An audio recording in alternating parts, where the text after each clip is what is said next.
Bandera Reports Afternoon Edition.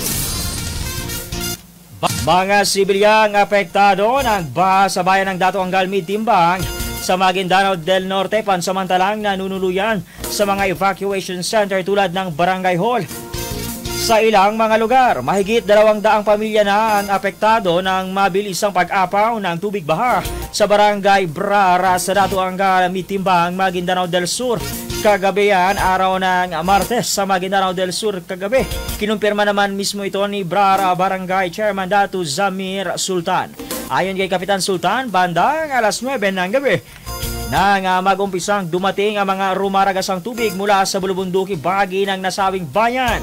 Lagpas bubong ang lalim ng tubig sa baha. Sa ilang mga kabahayan at ilan sa mga residente sa lugar ay dikit lang sa katawan at natrap sa kanilang mga kabahayan. Agad namang nakapag-responde sa lugar ang PLGU Brara at ang LGU PNP Militar at ang rescue team. At sa pilitan na sinagip ang mga residente sakay ng military truck patungo sa mga ligtas na lugar. Bandera Reports Afternoon Edition.